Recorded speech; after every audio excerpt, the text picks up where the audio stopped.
श्री गणेशाय नमः। श्री कृष्ण कन्हैया लाल की जय। बोलिए श्री गुरुदेव भगवान की जय। वैशाख मास महात्म व्रत कथा 17वां अध्याय। यमराज का श्री ब्रह्मा जी के पास जाना। श्री नारद जी बोले, हे राजा अम्बरीश, इस प्रकार आगे की कथा सुनाते हुए ब्राह्मण श्रुतदेव शर्मा बोले, हे राजा श्रुतकीर्ति, जब राजा कीर्तिमान ने सुदर्शन चक्र से प्रार्थना कर यमराज के प्राण बचाए, तब यमराज बड़े दुखी हुए और स्वयं का अपमान महसूस करने लगे कि मैं एक मनुष्य से हार गया और उसने मेरे प्राण बचाए। इस प्रकार वे वहाँ से दुखी होकर ब्रह्मलोक में श्री ब्रह्मा जी के पास आए। यमराज को इस प्रकार आता हुआ देखकर सब सभागण आश्चर्यचकित होने लगे और आपस में वार्तालाप करने लगे कि यमराज का यहाँ आगमन किस कारण से हुआ है। कहीं वे श्री ब्रह्मा जी के दर्शन करने तो नहीं आए हैं। इन्हें तो अपने कार्यों से एक क्षण भर की भी फुर्सत नहीं होती है। वे अपने कार्यों में इतना व्यस्त होते हैं, कुछ न कुछ आवश्यक कार्य होगा, इसलिए ब्रह्मा जी के पास आए हैं।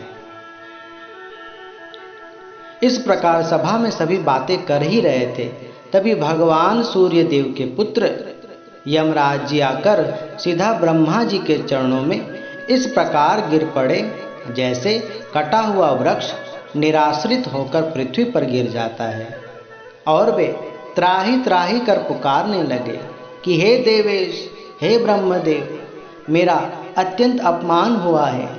मेरे वस्त्र वह बही खाते फाड़ डाले और मुझे बहुत प्रताड़ित किया गया। मेरी प्रतिष्ठा और मर्यादा सब भंग हो गई है। हे ब्रह्मा जी, आपके होते हुए मेरी यह दुर्गति हुई है। तब वहाँ पर बड़ा कोलाहल उत्पन्न हो गया। सब आपस में विचार करने लगे कि जो स्थावर जंगम सभी को खाने वाले, मनुष्य को संताप देने वाले स्वयं यमराज आज दुखी कैसे हो गए। आखिर किसने इनकी ऐसी दशा की है। तब पवन देव ने ब्रह्मा जी की आज्ञा से सभी को शांत कराया और अपनी विशाल भुजाओं से यमराज को उठाया। फिर उन्हें आसन पर बैठाकर कहने लगे कि हे यमराज, किसने आपका यह अपमान किया है और किसकी इतनी हिम्मत हुई जो आपको आपके स्थान से ही निकाल दिया। आपके वस्त्र बही खाते किसने फाड़ डाले। यह संपूर्ण वृत्तांत आप श्री ब्रह्मा जी के सम्मुख कहो, जो सभी के पितामह हैं। वही आपके दुख दूर करेंगे। फिर यमराज बोले, हे ब्रह्मदेव, मेरा मान सम्मान सब कुछ नाश हो गया है। जिसका पद खंडन हो जाए उसका तो जीवन ही व्यर्थ है। स्वामी सेवक को जिस कार्य पर नियुक्त करे और सेवक उस कार्य को ना कर सके तथा स्वामी का धन यूं ही व्यर्थ खाता रहे तो वह काठ का कीड़ा यानी घुन बनता है। अब मैं आपका कार्य नहीं कर सकता, क्योंकि राजा कीर्तिमान ने ये सभी धर्म कर्म नष्ट कर दिए हैं।